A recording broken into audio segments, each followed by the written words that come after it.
Assalamualaikum warahmatullahi wabarakatuh. Alhamdulillah, alhamdulillahilladzi 'allama bil qalam. Allahumma salli wa sallim wa barik ala sayyidina Muhammad sayyidil anam wa ala alihi wa sahbihi dzawil judi wal karam. Amma ba'du. Ingarsane para ulama, para sesepuh, sedherek sedaya jamaah rutin azab lan burdah nggih teng musala as-salihun. Mugi-mugi pakempalan punika diberkahi Gusti Allah, diridhoi Gusti Allah. Amin Allahumma amin. Alhamdulillah, pada malam ini kita saged makempal sedaya ingkang panjenengan sedaya sampun maos hizib-hizib termasuk sholawat burdah. Allahumma shalli ala Muhammad. Sholawat burdah niki sholawat yang diterima oleh semua lapisan masyarakat, termasuk nggih teng mriki teng Sarirejo, teng musala as-salihun. Mugi-mugi berkahe sholawat Kanjeng Nabi maringi syafaat dumateng kita sedaya. Amin Allahumma amin. Burdah, beliau Sayyidi Syekh Muhammad bin Sa'id. Beliau adalah orang yang menulis sholawat yang disebut dengan sholawat al-burdah. Ini menarik, sebab Sayyidi Syekh Muhammad bin Sa'id niki asalnya dari keluarga yang biasa saja. Itu diterangkan bahwa min usratin fakirah, dari keluarga yang fakir. Tapi berkahi mau sholawat, beliau dados orang yang dimuliakan dan beliau diangkat derajatnya oleh Allah Subhanahu wa ta'ala. Mugi-mugi kita nggih diangkat derajatipun dening Gusti Allah. Sayyidi Syekh Muhammad bin Sa'id Al-Busiri, iki beliau berwasilah maos sholawat ini agar berkah di dalam hidupnya. Bahkan riwayat yang sahih, beliau ketika sakit stroke, separuh badannya ini terkena stroke, beliau berwasilah dengan menulis al-burdah yang akhirnya beliau sakit sehat kembali dan stroke tersebut bisa hilang berkah membaca sholawat. Maulaya sholli wa sallim daiman abada ala habibika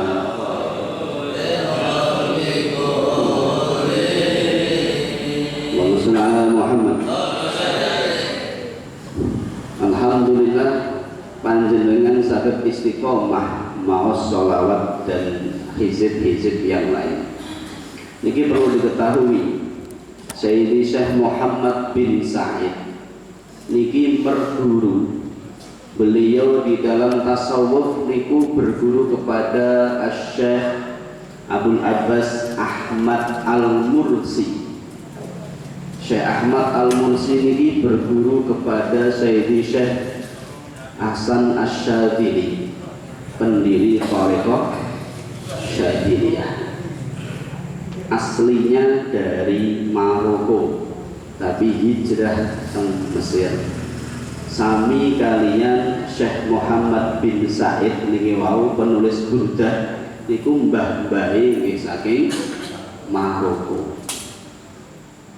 Maka ada ungkapan ingkanal masyriku ma'rufun bil anbiya fal maghribu ma'rufun bil awliya.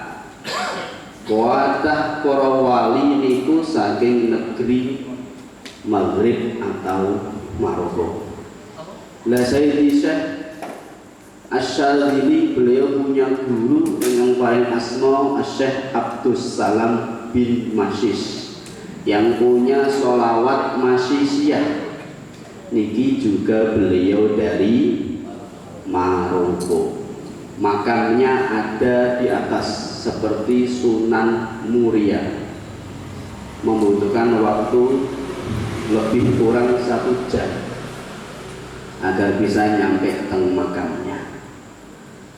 Sayyidi Syekh Abdus Salam bin Mashish itu punya guru Syekh Abdurrahman bin Ziyad Al-Madani. Beliau punya guru namanya Sayyidi Syekh Abdullah At-Tanawuri. Beliau punya guru namanya Sayyidi Syekh Abu Bakar Asy-Syibli. Beliau punya guru namanya Sayyidi Syekh yang terkenal dengan Syekh Junaid Al-Baghdadi, dan beliau berguru kepada Sayyidi Syekh Sari Saqati. Beliau berguru kepada Syekh Ma'ruf Al-Karahi. Beliau berguru kepada Sayyidi Syekh Ma'ruf Al-Karahi punya guru yang muttasil kepada Rasulullah sallallahu alaihi wasallam. Jadi panjenengan membaca Burdah ini sanadnya muttasil kepada Rasulullah sallallahu alaihi wasallam. Dan yang terpenting inilah keistiqomahan panjenengan. Di zaman Rasulullah itu ada ibu-ibu gendong anak. Gendong anak niki sebab anak niki belum bisa berbicara.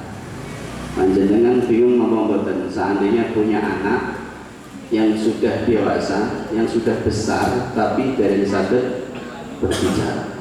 Ibu ini bingung. Saking bingungi syakat ila Rasulullah sallallahu alaihi wasallam. Ya Rasulullah, nggih wonten napa? Ya Rasulullah, ini anakku belum bisa berbicara tapi padahal usianya sudah besar ya Rasulullah. Oh nggih, bawa ke sini, digendong sama Rasulullah. Dan mulutnya ngapunten diludahi atau bahasanya disuwuk. Langsung seketika ditanya, man ana? Anta Rasulullah sallallahu alaihi wasallam. Siapa aku? Kata Rasulullah, engkau adalah Rasulullah sallallahu alaihi wasallam. Allahumma shalli ala Muhammad.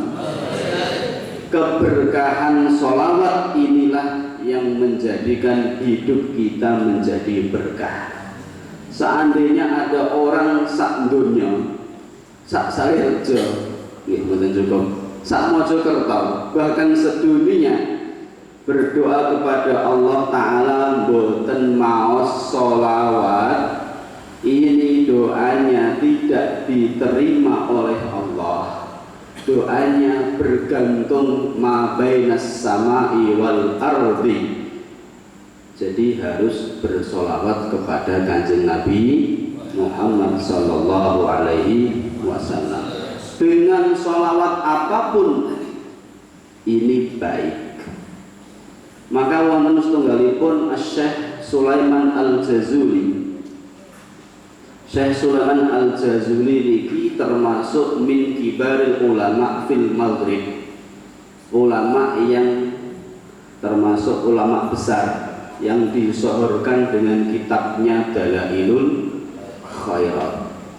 Beliau juga sama, awalnya beliau ini belum populer, belum terkenal. Bahasanya ustadz tapi ustadz biasa, dereng terkenal. Nah, bareng beliau ini menulis kitab Dalail, yang gara-gara ada anak kecil, ketika beliau mau wudhu tidak bisa nimba dengan timbanya, akhirnya anak kecil ini meludah di sumur itu dan langsung airnya bisa naik ke atas.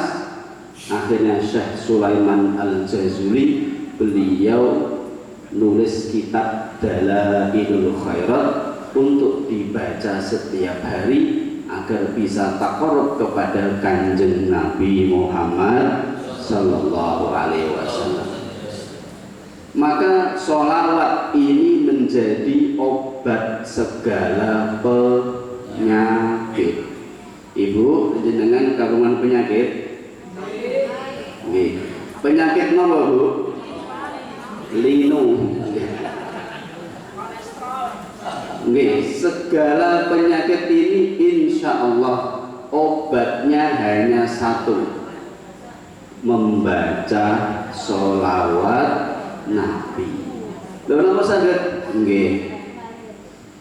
Ketika ada orang yang sakit kemudian bertawajuh bersolawat kepada Kanjeng Nabi Muhammad sallallahu alaihi wasallam dengan cara panjenengan meletakkan tangan kanan di tempat yang sakit. Jadi sebagaimana guru kawula Sayyid Abdul Karim Baqqash Al-Idrisi, Habib Abdul Karim ini memberikan keterangan penjelasan. Nek ada orang yang sakit, tempelkan tangannya di tempat yang sakit dengan dibacakan sholawat. Dengan dibacakan sholawat, fa insya Allah penyakit tersebut bisa hilang. Panjenengan ingkang linu, linu panjenengan waosaken sholawat, yakin penyakit tersebut akan hilang. Sing hilang nggih penyakite, bukan linune sing hilang, nggih penyakitnya. Jangan kemudian saya sakit mata, nanti jangan-jangan mata saya yang hilang. Musallallahu Muhammad. Jadi beliau Sayyid Abdul Karim Baqqash memberikan keterangan ini, dan memang terjadi banyak hal yang subhanallah di luar akal. Setiap penyakit ketika dibacakan sholawat, perut yang sakit, kaki yang sakit, dengan bertawajuh kepada Rasulullah melalui sholawat, insya Allah hilang. Nama wonten contoh banyak para ulama sampun bahas teng kitab-kitab niku mun dijelasaken, termasuk bayi yang belum bisa berjalan. Misalnya wonten bayi umure 3 tahun 4 tahun yang harusnya sudah berjalan kok dereng saged, bismillah dicupi diwaosaken sholawat. Sagede napa? Sholawat burdah. Nggih, diwaosaken sholawat burdah. Sagede sholawat nariyah. Nggih, diwaosaken sholawat nariyah. Sholawat nariyah pun penulisnya beliau dari Maroko, Syekh Ibrahim At-Tazi. Sholawat nariyah atau sholawat taziyah ini sama, Allahumma sholli sholatan kamilah sampai selesai. Maka banyak para ulama yang dari Maroko, dari Maghrib, yang kemudian namanya populer di Indonesia, di Sari Rejo. Mu'alif kitab Jurumiyah Asy-Syaikh Son Haji niku nggih saking negeri Maroko.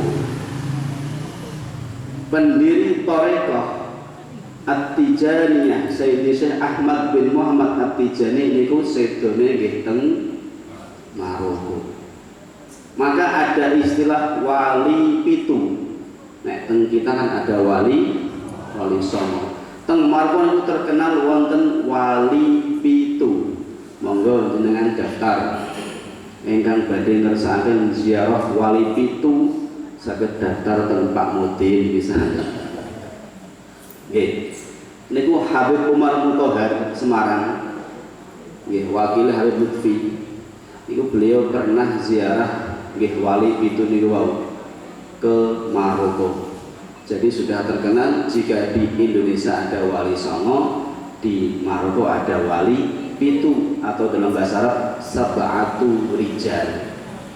Wonten pitu wali niku wau beliau terkenal di sana, di antaranya adalah Syekh Sulaiman Al-Jazuli, penulis kitab atau sholawat Dalailul Khairat. Maka alhamdulillah jika panjenengan bisa istiqomah bersolawat sakit istiqomah, membaca hizib-hizib sakit istiqomah, ini luar biasa. Dan insya Allah segala penyakit yang ketika panjenengan membacanya dengan nada yang keras, membaca sholawat dengan nada yang keras, semua penyakit yang ada di dalam ini insya Allah keluar, dan panjenengan keluar dari majelis sholawat pulang dengan keadaan sehat wal afiat. Allahumma sholli ala Muhammad. Tetapi di dalam hal ini bersolawat perlu kita ini melanggengkan solawatnya. Terus jangan sampai kita ini bersolawat tapi mboten istiqomah. Istiqomah, sebab istiqomah khairun min alfi karomah. Istiqomah inilah yang terpenting di dalam kehidupan seseorang, termasuk al-auliya, para wali. Mereka ini selalu menghabiskan waktunya untuk bersolawat. Sahabat Ubay bin Ka'ab, sebagaimana yang ditulis Syekh Muhammad bin Alawi Al-Maliki dalam kitabnya Abwabul Faraj, itu beliau sahabat Ubay bin Ka'ab, beliau menghabiskan seluruh waktunya untuk bersolawat kepada Kanjeng Nabi Muhammad Sallallahu Alaihi Wasallam. Maka para ulama yang diangkat derajatnya ini bukan hanya karena ilmunya, boten. Kenapa Syekh Sulaiman Al-Jazuli tersebut ketika sudah meninggal 77 tahun di dalam kuburan niku ketika mau dipindah jasadnya, dipindah ke kuburan yang lain masih utuh seutuhnya, sebab diberkati sholawat, sebab barokahe maos sholawat. Yang demikian juga wonten Sayyidi Syekh Ahsan Al-Baqili. Syekh Ahsan Baqili niku punya murid namanya Syekh Bal Hasan Al-Jakkari. Syekh Bal Hasan Al-Jakkari punya murid niki abahe Sayyid Muhammad Alawi Al-Maliki. Berarti Sayyid Alawinya. Beliau juga sama, istiqomah membaca sholawat fatih di setiap harinya, pagi sore, sampai beliau di dalam manakibnya sampun dikubur dalam kuburan di Casablanca di Maroko niku 50 tahun jasadnya masih utuh, sebab barokahe maos sholawat. Lah monggo panjenengan ini sholawat yang tanpa guru pun diterima oleh Allah Subhanahu wa Ta'ala, dan lebih-lebih jika sanadnya bersambung kepada Kanjeng Nabi Muhammad Sallallahu Alaihi Wasallam. Ketika ada orang yang tidak mau bersolawat, ketika ada orang yang merasa sombong, wis gak ada solawatan, wis kehidupannya tidak akan barokah, putra putri nggih boten barokah. Sebab napa? A'udzubillahi minasyaitonir rajim. Innallaha wa malaikatahu yusholluna 'alan nabi. Ya ayyuhalladzina amanu shallu 'alaihi wa Sadaqallahul adzim. Ketika Allah Subhanahu wa taala memerintahkan untuk sholat, Gusti Allah mboten sholat sebab Dia yang maha disembah. Ketika Allah memerintahkan untuk zakat, Allah tidak zakat. Tetapi ketika Allah memerintahkan untuk bersolawat, Allah sudah bersolawat dahulu dan bersama malaikat-malaikatnya. Baru kemudian manusia mengikuti membaca solawat. Ini maknanya kemuliaan Kanjeng Nabi Muhammad sallallahu alaihi wasallam, Nabi terakhir, Rasul terakhir yang tidak akan ada Nabi setelah beliau, dan yang paling mulia, maka umatnya juga ikut mulia. Sebab Kanjeng Nabi khairul khalqi ajma'in, sebaik-baiknya makhluk di dunia dan di alam semesta. Kanjeng Nabi, seorang Rasul yang dicintai oleh tumbuhan, dicintai oleh hewan, sampai hewan pun ketika Rasulullah mendekat kepada hewan itu, semua hewan seneng pol, sangat senang kedatangan Rasulullah. Ada seekor kijang itu mengadu kepada Kanjeng Nabi, mengadu, ya Rasulullah, aku belum dikasih makan sama orang yang menangkapku. Akhirnya Kanjeng Nabi matur dumateng tiyang tersebut, ya fulan, ini kenapa kijangmu, rusamu belum kamu kasih makan? Jawabannya, subhanallah, Kanjeng Nabi kula supe, orangnya lupa. Akhirnya orangnya ini lupa dan merasa bersalah, kijangnya dilepas sebagai ganti rugi. Ketika kijangnya dilepas, mengucapkan la ilaha illallah anta rasulullah sallallahu alaihi wasallam. Kijang ketika dilepas itu sangat senang dan mengucapkan la ilaha illallah anta, engkau rasulullah. Hewan pun bisa bersolawat. Semua hewan, bebatuan pun sama. Batu-batu ketika diinjak Nabi itu senengnya subhanallah. Saking senengnya, seolah-olah itu dianggap gempa oleh sahabat yang lain. Karena saking riangnya bebatuan itu diinjak oleh kakinya Rasulullah. Sahabat menganggap ini akan ada gempa, ternyata mboten. Diceritakan bahwa ini adalah kegembiraan batu-batu sebab diinjak oleh Kanjeng Nabi Muhammad. Hewan, tumbuhan dan semua alam bersolawat, kok ada manusia boten bersolawat? Inna lillahi wa inna ilaihi raji'un. Hewan saja bersolawat, tumbuhan bersolawat, batu saja bersolawat, kok ada orang yang tidak bersolawat? Dibisik-bisiki, diajak untuk ikut masuk ke sini, ikut ngaji burdah, untuk ngaji malam selosonan biar mau bersolawat. Allahumma sholli ala Muhammad. Inilah pentingnya bersolawat. Bahkan Sayyidah Aisyah radhiyallahu anha, Sayyidah Aisyah ketika beliau ndondomi, apa ndondomi? Jahit. Domi sedang jahit. Ndondomi di rumah, yang rumah itu gelap, akhirnya jarumnya terjatuh di bawah. Saged mundhut napa mboten? Mboten saged, sebab gelap. Kanjeng Nabi melebet rumah tersebut dan Sayyidah Aisyah tersenyum.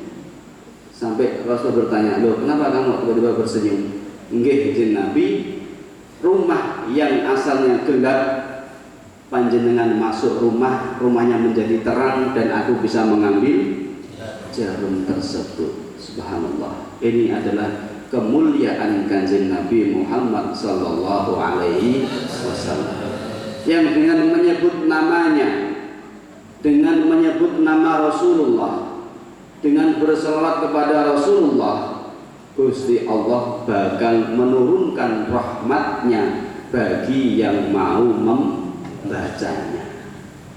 Maka ada hadis yang sahih Rasulullah sallallahu alaihi wasallam, beliau mengatakan orang yang paling mulia, orang yang paling dekat denganku nanti adalah orang yang paling banyak membaca sholawat kepadaku. Dan disinilah tempatnya yang paling tepat panjenengan bisa istiqomah, panjenengan bisa mengadakan rutinitas untuk bersolawat bareng.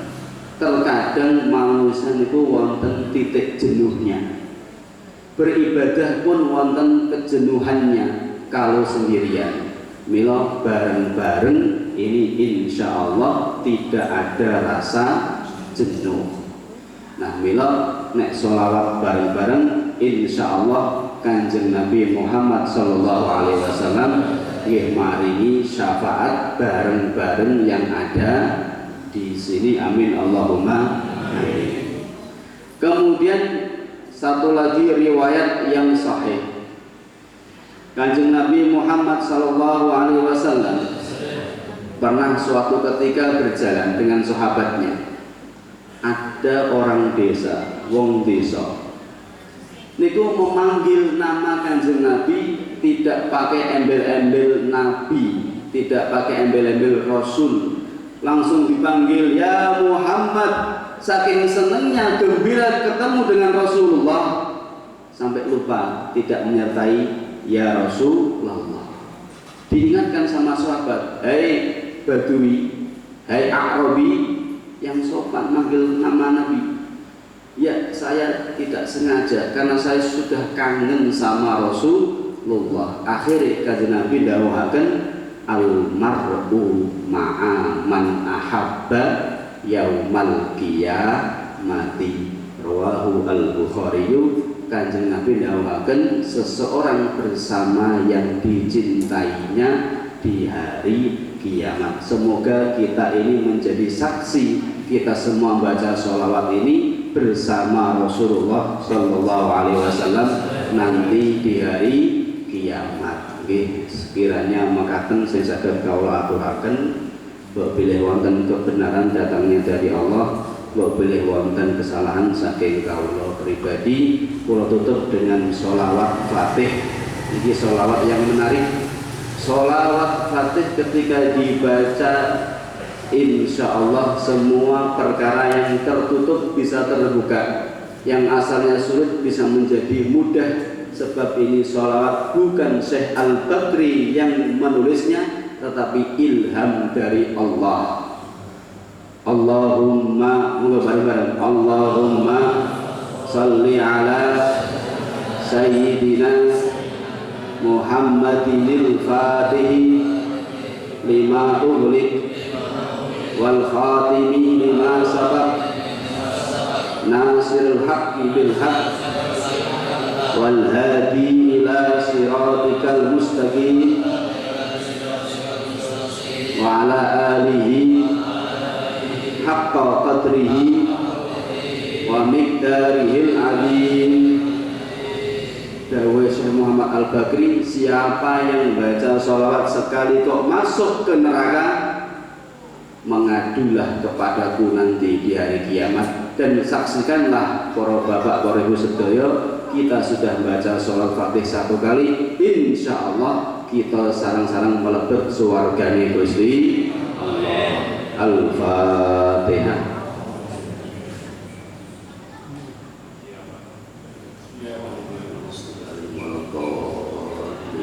Amin. Ya, mekaten. Monggo doa sareng. Bismillahirrahmanirrahim. Alhamdulillahirabbil alamin. Hamdan syakirin, hamdan na'imin, hamdan yu'afi ni'amahu wa yukafi'u mazidah.